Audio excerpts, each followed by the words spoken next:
everyone's telling us, like, don't, you just need therapy, like, you're depressed. And it's like, no, we're broke. That your ability to feel wealthy, to feel rich, to be financially independent is absolutely in your control. Because why is everything so expensive? It doesn't matter who you are, where you're from, how much money you make, what your job is, you can do it. Like, I moved to a different city. My auto insurance went up like $20. I don't know why. And I think we've told ourselves for generations that in order to become rich, you have to have the right educational background. You have to have the right career. You have to come from the right family. And I don't think it's true. I called them and I was like, why did this go up? And she was trying to figure it out. And I was like, I also need to update my address because I just moved. And she goes, okay, with your address updated, you live in a higher risk area now. It's not about how smart you are. It's about how you think about money. It's about how you behave. And behavior is in everybody's control. Surprise! I don't know why I believe you, but I do. Like, so she said it's going up $120 a month. lesson number one that I've learned from you is you can get good with money. You believe that. Let me give you this example here. An ordinary person who doesn't have a good education, maybe they didn't even graduate high school, let's say, but they have good financial behavior. They can think long term. They can keep their expectations in check. They're patient. They have those behavioral qualities. That person can do very well. I was calling to figure out why it went up $20 and then she made it go up more. And I said, please don't do that. I can't afford it. And she said, I can't change it. And we're not depressed. We're broke. We're broke. But the person who went to Harvard and got an MBA and went to work on Wall Street has the best education, the best connections, the best experience. That person can easily go broke, and they do. I just need somebody else to tell me that they're living paycheck to paycheck. It is impossible to think of an ordinary person who didn't go to high school, didn't go to college, performing open heart surgery better than a Harvard-trained doctor. That's impossible. And putting themselves into credit card debt out of necessity, not because of fun. Because it's not about what you know. You don't need to know the secret formulas. You don't need to have secret connections. If you just get your behavior right and your thinking right, you can do well. I am 28 years old. I work a decent paying job. I love my job. I make good income. We have no kids, me and my fiance, and we're still barely scraping by. Patience, keeping your expectations in check, not comparing yourself to other people, using money as a tool to live a better life instead of a yardstick to measure yourself against others by. Our bills are paid, but we can't save any money. It's very simple stuff, and it's all in your head. And I think it's 99% of what people need to know to do well with money. We can't go on vacation. I mean, we do little things here and there, but realistically, we don't really do anything. You basically say, no. You're focusing on the wrong stuff. There are actual behaviors that we can learn that will help you get good with money. Exactly. And we still live paycheck to paycheck, okay? And they're not that difficult either. They're in your control. I don't understand how people with kids are doing this. Props to y'all. I mean, seriously, the utmost respect, because I feel like I'm drowning and I only have cats. Not to say that they're easy, but they're simple.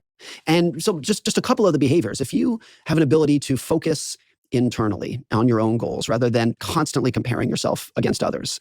If you can save a little bit of your money, live even slightly below your means, invest that money and be patient. If you're single and no one else helps you out with your bills, how are you staying afloat?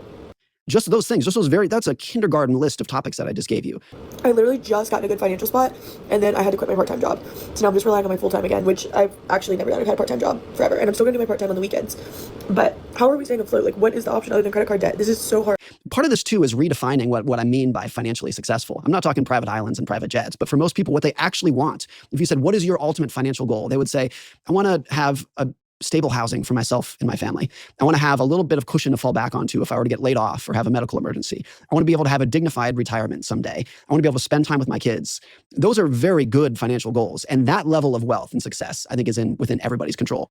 I have a job that I love that pays well, and I can't afford to live here. It is so natural for everybody to compare yourself against others. For me to measure my level of success by not saying, what do I have, but by saying, what do I have relative to that guy? Not how comfortable is my house, but by saying, how big is my house relative to that person over there? So if you think that we're being dumb or lazy or just not quite smart enough to make it by. And one of the problems that makes it more difficult today than it's ever been is that it used to be for my parents' generation, my grandparents' generation, when they compared themselves to other people, it was relative to their neighbors or their coworkers. It was a pretty small group of people.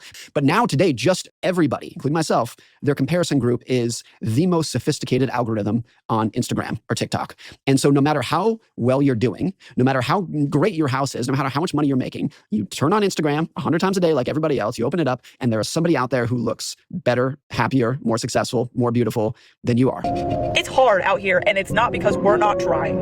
It's not because we didn't do everything right the first time around. And so this topic, I think, has always been true. It's always been important. It is more important today than it's ever been. The idea of keeping your expectations in check, because it's easier today than it's ever been to let your expectations just spiral out of control. So let me get this straight. Inflation is going to keep going up. Taxes are going to keep going up. Interest rates are going to keep going up. National debt's going to keep going up. Wages are probably going to be going down now with the implementation of AI. It's going to make easier, mundane. much easier to do. So what's the end game here? I see this with my own kids, my 9-year-old son. When I was growing up, normal people drove old pickup trucks and rich people drove new pickup trucks. My son, who's 9, his definition of rich is like a private jet and a private island because he watches Mr. Beast and it's like, oh, sit in the circle and you win $1 million kind of thing. It's a completely different level of expectations. So if you're not already rich, you're not going to be rich very soon. What is really the end game here? I'm actually like asking you, like, what is the end game?